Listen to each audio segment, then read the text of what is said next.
Class 11th। Next topic है अपने पास में motion with constant acceleration. Let us assume मेरे पास में कोई एक पार्टिकल है, ठीक है, इस ए पोजीशन के ऊपर है और वो एक कांस्टेंट एक्सीलरेशन से चल रहा है, ठीक है। लेट अस अज्यूम कहीं बी तक वो मूव कर रहा है, ठीक है। अब मान लिया मैंने पास में कोई पार्टिकल है, ठीक है। अब यहाँ पे वो टाइम टी से चला, ठीक है। Let us assume time T यहाँ पे है और इस साइड के अंदर में फर्स्ट केस के अंदर में उसकी जो वेलोसिटी थी मेरे पास में, ये इनिशियल वेलोसिटी हो गई जिसको हमने यू से नाम डिनोट किया, और ये हो गई मेरे पास में फाइनल वेलोसिटी वी से, ठीक है। तो लिख लेते हैं, let us assume let the particle let the velocity, ठीक है, एट टाइम जीरो। जब टाइम मेरे पास में क्या था, जीरो था फर्स्ट कंडीशन के ऊपर, ठीक है। तो पार्टिकल की वेलोसिटी जो थी वो थी बी यू, ठीक है। And the velocity at time T, ठीक है। यहाँ तक पहुँचने में मुझे टाइम टी लग गया, ठीक है। मान लो टाइम टी लग गया तो उसकी वेलोसिटी है बी वी, ठीक है। यहाँ पर वेलोसिटी वी हो गई, ठीक है। देयरफॉर हम कह सकते हैं दैट इज, हमें पता है rate of change of velocity क्या होता है, एक्सेलरेशन, ठीक है। अब कांस्टेंट एक्सेलरेशन की बात हमारे पास में चल रही है तो देखो मैं लिख सकता हूँ that is D V upon में डी टी, ठीक है। Rate of change of velocity is equal to acceleration, ठीक। अगर इसको इस साइड में ले जाऊँ, ठीक है, और D V is equal to A D T, ठीक है। मैंने क्या किया, सिंपल डी टी को इस साइड मल्टीप्लाई करवा दिया, ठीक है। अब इंटीग्रेट करते हैं, ठीक है। इंटीग्रेशन क्यों, यहाँ से एक पॉइंट पार्टिकल से लेकर यहाँ से पूरे थ्रू आउट द पाथ की अगर मुझे वैल्यू निकालनी हो तो हम क्या करते हैं, इंटीग्रेट करते हैं, ठीक है। तो लेट अस अज्यूम वेलोसिटी को मैं इंटीग्रेट करूंगा इनिशियल वेलोसिटी से लेकर फाइनल वेलोसिटी तक, और टाइम इंटरवल को कहाँ से, जीरो से लेकर टी तक, ठीक है। तो इसको इंटीग्रेट कर रहा हूँ, दैट इज डी वी, ठीक है। इसको इंटीग्रेट किया मैंने कहाँ से, u से लेकर v तक, और यहाँ पे जो मेरे पास में है a dt, इसको इंटीग्रेट कर रहा हूँ मैं कहाँ से, जीरो से लेकर t तक, ठीक है। ये इंटीग्रेशन है अपने पास में। अब देखो, अब अगर इसका मुझे क्या निकालना है, इंटीग्रेट करना है, ठीक है। तो इसको इंटीग्रेट करूँगा तो dv का जो इंटीग्रेशन आएगा वो आएगा v, ठीक है। और ये आ गई मेरे पास में लिमिट, और इसका कांस्टेंट a बाहर आ जाएगा, और dt का जो इंटीग्रेशन आएगा वो आएगा t, और ये आ गई अपने पास में लिमिट t, ठीक है। अगर आपको इंटीग्रेशन और डिफरेंशिएशन अभी ना भी पता हो तो कोई दिक्कत नहीं है, आप आगे पढ़ोगे ये मैथ्स के अंदर में, ठीक है। वैसे मैं बता देता हूँ आपको कि dv, इसका इंटीग्रेशन क्या होता है अपने पास में, इसका इंटीग्रेशन होता है जिसके रिस्पेक्ट में है ये उसी के, दैट इज वेलोसिटी के ही रिस्पेक्ट में, ठीक है। नेक्स्ट कंडीशन के अंदर में देखो ये आ गया। अब इसको सोल्व करने का तरीका होता है upper limit minus lower limit, ठीक है। तो इसके अंदर में पहले v की जगह जब v रखूंगा तो v, और v की जगह u रखूंगा तो माइनस u, ठीक है। Upper limit minus lower limit. Same scenario यहाँ पे भी a, t में अपर लिमिट रखूंगा तो t का t ही, और जीरो रखूंगा तो कोई मतलब ही नहीं है, ठीक है। तो पहली कंडीशन आ गई मेरे पास में। और अगर इसी चीज को आगे लिखूं तो इस v की वैल्यू कैसे लिख सकता हूं, इसको u को उस साइड ले जाऊं, that is u plus A T. अब ध्यान से देखो ये फर्स्ट इक्वेशन है कि नहीं है, इक्वेशन ऑफ मोशन की, तो इसको इक्वेशन नंबर दे दिया मैंने 1, v is equal to U plus A T. First equation आ गई अपने पास में, ठीक है, पहली इक्वेशन, ठीक है।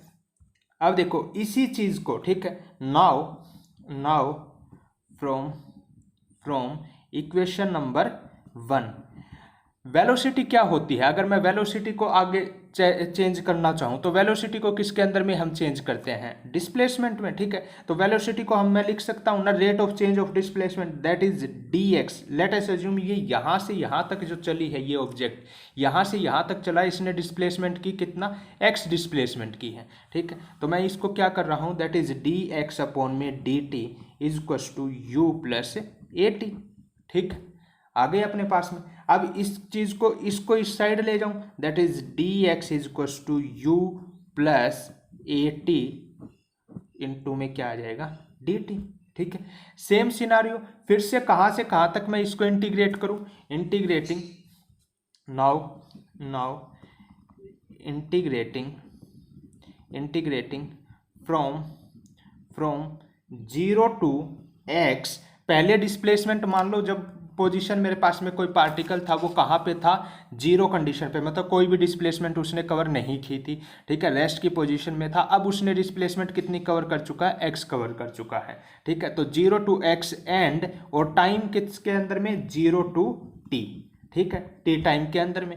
तो अब इसको अगर इंटीग्रेट करेंगे तो क्या आ जाएगा अपने पास में, integration 0 to x that is dx बराबर आ जाएगा ये वाला, ठीक है, 0 to t किसके, u plus A T into में क्या, dt के, ठीक है। अब इसको इंटीग्रेट करते हैं, तो इसको इंटीग्रेट करेंगे, देखो नेक्स्ट के अंदर में ये इंटीग्रेशन क्या आएगा इस चीज़ का, अपने पास में क्या ऑब्जेक्ट लास्ट के अंदर में कंडीशन आई है, dx, ठीक है, कहाँ से कहाँ तक, 0x तक, और इसके अंदर में 0 से t तक, कहाँ से, u plus A T into में क्या, dt।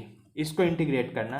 अब इसको इंटीग्रेट करने का अपने पास में तरीका क्या है, देखो सबसे पहले dx किसकी फॉर्म में, x की फॉर्म में, तो ये तो x ही हो जाएगा, ठीक है, यहाँ से यहाँ तक, 0 से लेकर x तक। इस सिनारियो की अगर बात करें तो इसको बाई पार्ट्स करेंगे, मल्टीप्लाई पहले यहाँ पे ये आ जाएगा u dt, ठीक है, 0 से t, प्लस में ये आ जाएगा a t dt 0 से t, ठीक।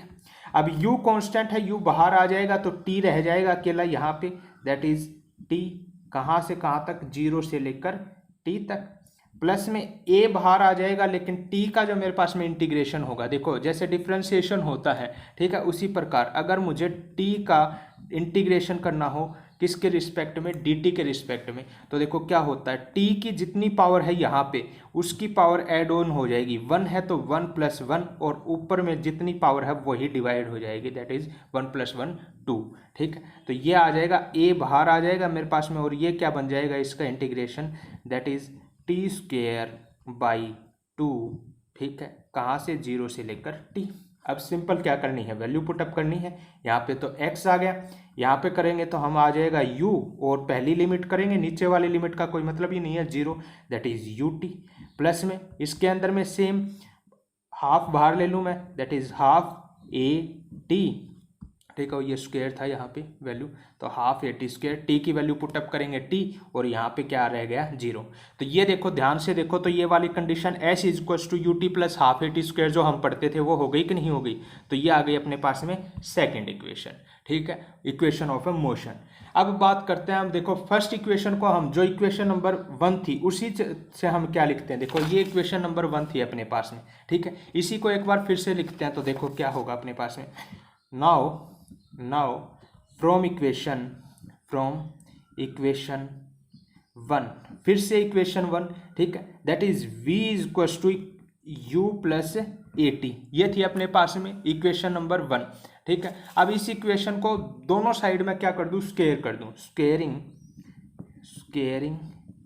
बोथ साइड, ठीक, दोनों साइड स्क्वायर करता हूँ तो ये आ जाएगा v स्क्वायर, यहाँ पे आ जाएगा अपने पास में u प्लस ए टी का होल स्क्वायर, ठीक है। अब सोल्व करते हैं तो देखो v स्क्वायर क्या हो गया अपने पास में, v स्क्वायर, ये आ गया u स्क्वायर प्लस में 2u ए टी प्लस में क्या, ए टी का square, that is a square T square, ठीक, लिख दिया हमने, कोई दिक्कत नहीं यहाँ पे। अब देखो इसको u स्क्वायर, इन दोनों कंडीशन के अंदर में अपने पास में क्या कॉमन है, 2a बाहर ले लेता हूं मैं, ठीक है। अगर यहां से मैं 2a बाहर लिखूं, देखो ध्यान से देखो, इसके अंदर से 2a लिया तो क्या बच गया, ut, ठीक है, और यहां से अगर मेरे पास में 2 तो है ही नहीं तो मैं क्या कर दूं, मल्टीप्लाई करवा दूं इसको, प्लस 1/2 से मल्टीप्लाई कर दूं, क्योंकि 2 बाहर आ गया तभी तो 2 से 2 कट के ए टी स्क्वायर बच जाएगा, और यहाँ पे a और टी स्क्वायर, ठीक है, कोई दिक्कत यहाँ तक।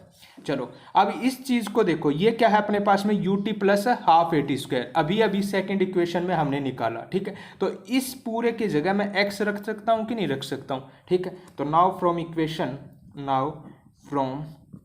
इक्वेशन सेकंड इक्वेशन से हम क्या लिख सकते हैं, that is v square is equals to u square plus 2a, इस पूरे की जगह क्या रख दिया, x, ठीक है। तो ये अपने पास में इक्वेशन कौन सी बन के आ गई, थर्ड इक्वेशन, ठीक है, that is v square is equals to u square plus 2ax।